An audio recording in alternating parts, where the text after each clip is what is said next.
Bonsoir à tous, à tous, à tous, à tous, et aux autres aussi, comme dirait une certaine personne que je n'écoute plus. J'espère que vous allez merveilleusement bien ce soir.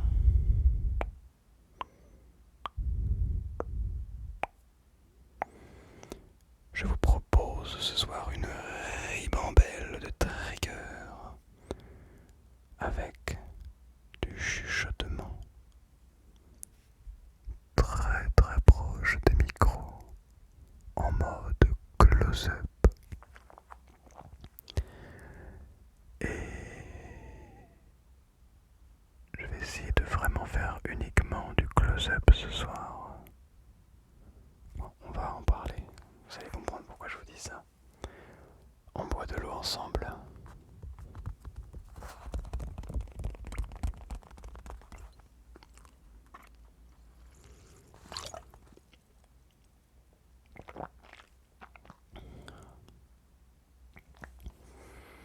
Venez, on respire. Venez, on respire un coup, genre juste sans se prendre la tête, mais...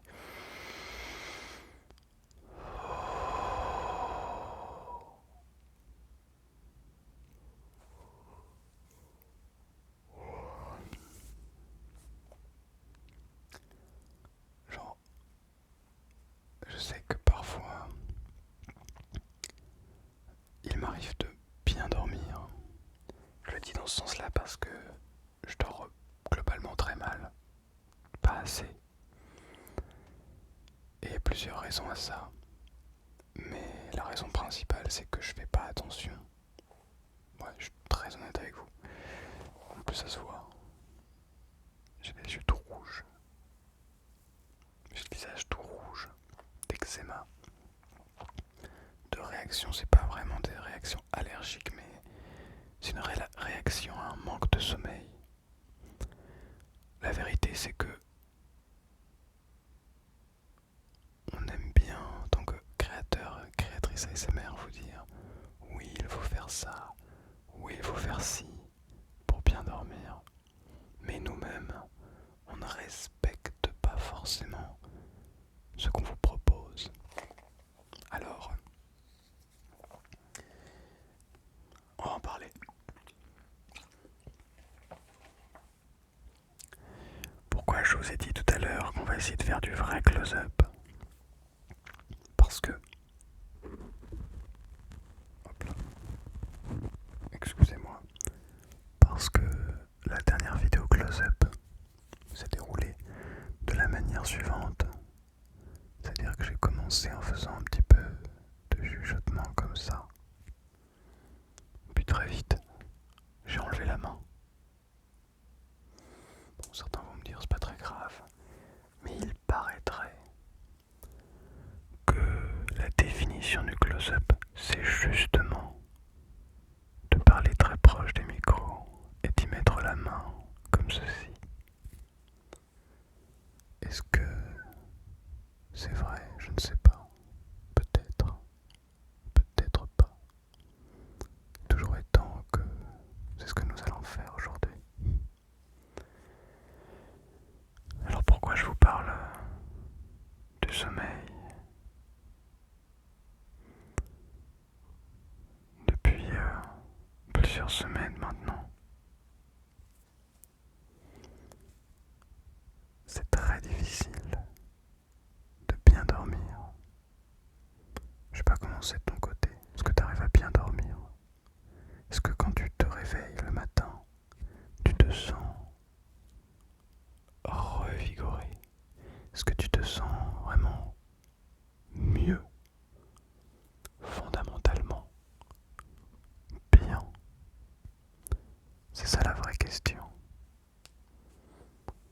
La question n'étant pas, bon, est-ce que j'ai dormi mes 8 heures comme j'avais prévu? La question étant, est-ce que, en me réveillant, je me sens bien?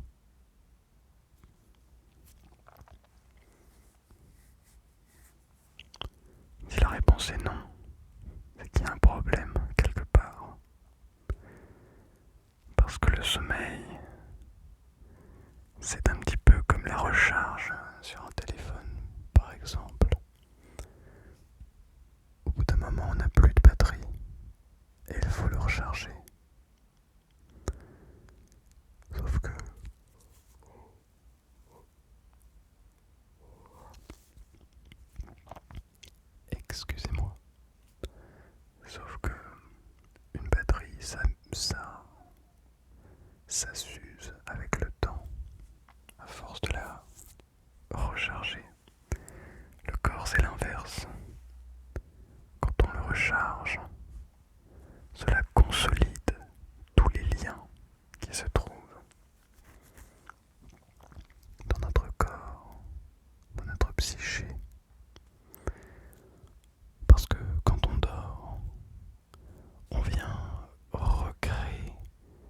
ces petits liens qui se trouvent entre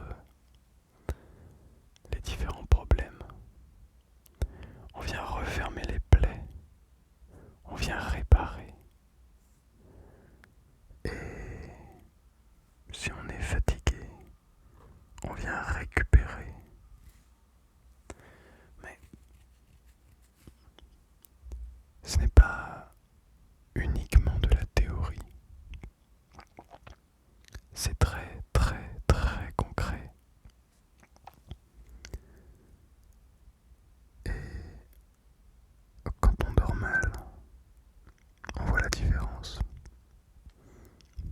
Par exemple, je vous donne mon exemple puisque c'est le seul que je connais bien. Des rougeurs, des plaques d'eczéma. En ayant une peau très sensible, lorsqu'on ne dort pas ce qu'il faut, toutes nos faiblesses remontent à la surface. On les rend encore plus faibles. Moi, c'est la peau, mais ça peut être autre chose de ton côté. Alors que, après des bonnes nuits de sommeil, je me sens bien dans ma peau. Un visage basique, mais plus recouvert de plaques rouges. Plaques noires, non, quand même pas. Je suis pas en train de cramer. Mais tu sais, le noir charbon, je sais pas pourquoi j'allais dire ça. Mais de plaques rouges. Quand je dors mal aussi, j'ai très rapidement je ressens le besoin, plutôt l'envie du coup, de manger des choses, euh, comment dire, très faciles entre, entre se faire un bon repas. Un exemple, entre quand il est par exemple 18h, qu'on n'a pas beaucoup de temps, je te donne un exemple très concret, mais il est genre 18h, t'as pas des masses de temps, et tu te dis est-ce que je me prends un gros goûter avec un max de sucre, ou est-ce que je me fais vraiment un vrai repas où je cuisine quelque chose pour bien manger, quitte à avoir un peu faim plus tard.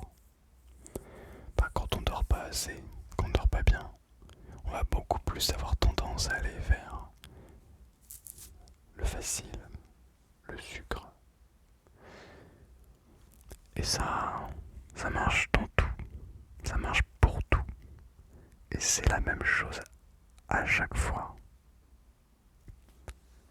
Quand on ne se sent pas bien, quand on n'a pas bien dormi, on fait une succession de mauvais choix. Pardon, c'était le ventre qui dit. Oui, le choix maintenant c'est de manger. Normal, il est presque midi. L'horloge biologique parle d'elle-même. Maintenant,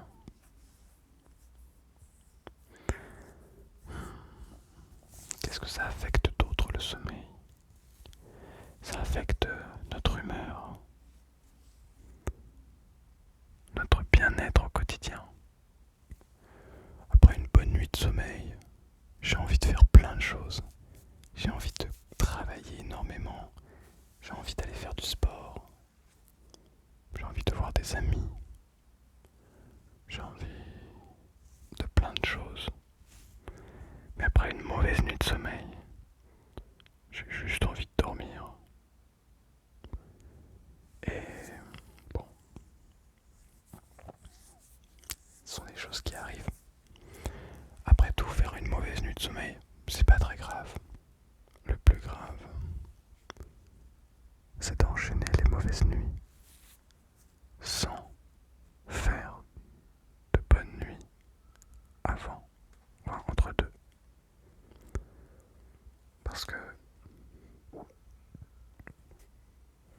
enchaîner les mauvaises nuits, c'est un désastre sur le court terme, mais c'est aussi un désastre sur le long terme. Cela endommage très sérieusement notre corps, notre esprit, notre mental,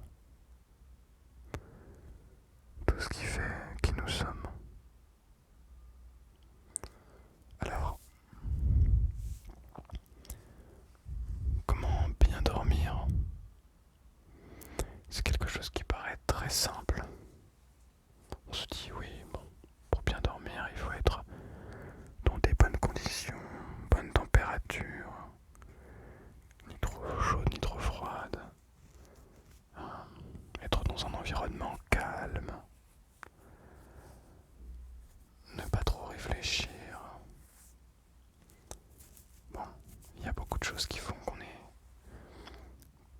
qu'on peut bien dormir. Mais finalement, concrètement, pourquoi on n'arrive pas à dormir? Je sais pas si ça vous arrive aussi, mais de se retourner. Et il est genre 1h, 2h, 3h du matin et le temps passe. Et on ne dort toujours pas. On n'arrive pas à dormir. Ou alors, pire, on s'endort d'épuisement. On se retrouve à 2h30 du matin. Oui, bon bah, on a regardé toutes les vidéos qu'on voulait regarder. Ou plutôt, qui était notre objectif de regarder avant de s'endormir. Et notre cerveau, nos yeux, notre corps est juste épuisé et finit par s'endormir. Sauf que, je vais vous dire quelque chose qui va pas du tout être nouveau, réjouissant, ça peut l'être. C'est que quand on s'endort comme ça, de manière forcée, d'épuisement, le sommeil derrière n'est pas récupérateur, à moins que l'on ait 10 heures de sommeil devant nous.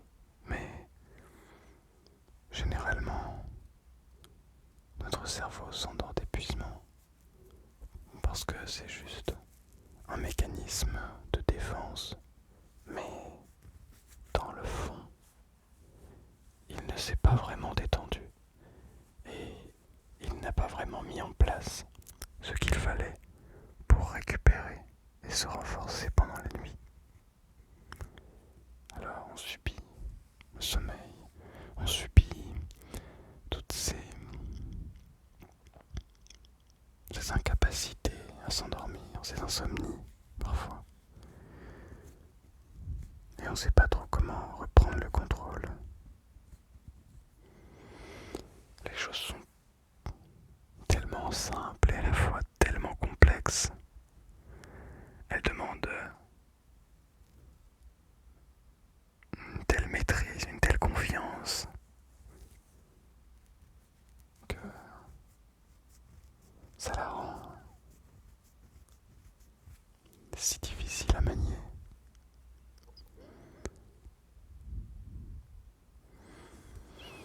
Je me souviens d'une période de mon existence, il n'y a pas si longtemps que ça, où j'étais capable de vraiment anticiper mon sommeil pour dormir ce qu'il fallait, pour finalement me sentir bien le lendemain matin. Et c'était une période extraordinaire. Ça fait un bien fou, mais fou. T'imagines, tu regardes ton réveil, bon je sais pas, tu as besoin de te réveiller à 8h le lendemain. Puis tu te dis, bon alors, j'ai besoin de combien de temps de sommeil? 8h30. Pour moi c'est 8h30, ce n'est qu'un exemple. Bon alors 8h30, c'est-à-dire qu'on doit être endormi, on doit être endormi à 23h30. dire quoi ça? Ça veut dire qu'à partir de 22h30, il n'y a plus aucune activité qui fait fonctionner mon cerveau. Ou du moins, qui le fait fonctionner d'une manière active. Tout ce que je dois mettre en place doit me permettre de relâcher, de me détendre, de me mettre dans des conditions idéales pour dormir. Et je dois anticiper 1 heure avant, à 22h30, si je dois me lever à 8h le lendemain. Je dois couper toutes les distractions qui peuvent activer mon cerveau. Sinon, si je les coupe à 23h30, je ne dormirai pas avant minuit et demi, voire 1h du matin. Parce qu'il faut le temps au corps, à l'esprit, au cerveau, au mental, de relâcher, de se détendre. Ce temps est crucial pour nous. Sans ce temps, on court tout droit à la catastrophe. Si on ne prend plus ce temps, on n'arrive plus à dormir. Or, si on prend ce temps pour se mettre dans des conditions idéales, non pas en se disant « Ok, il faut absolument que d'ici 1 heure je dorme ». Non, ce n'est pas une question de temps. C'est une question de disposition. On se met en disposition pour dormir, comme on se met en disposition pour travailler, pour faire du sport. Si vous voulez aller courir, eh bien, il faut se dire ok, je m'assois, je mets mes chaussures, je me mets en tenue de sport. Je mets mes écouteurs si j'écoute de la musique. Et à partir de ce moment-là, si tu es en tenue de sport, t'as tes chaussures, t'as tes vêtements, t'as tes écouteurs pour aller courir, t'as ta bouteille d'eau. Mais tu vas pas te remettre dans ton lit ou tu vas pas te remettre à scroller non, tu vas partir courir parce que tu t'es mis en disposition pour ça. Pour travailler, c'est pareil. Si tu décides de mettre ton téléphone, en tout cas toutes tes distractions, loin. Si tu décides de t'asseoir dans un endroit où tu sais qu'il ne sera là que pour travailler, que pour avancer sur tes projets, sur ton travail à l'école ou que sais-je, tu n'as juste pas le choix, tout simplement. Et c'est ça qui permet de faire les choses. Et c'est exactement la même chose pour le sommeil. Bon, j'espère ne pas avoir été trop rébarbatif. Et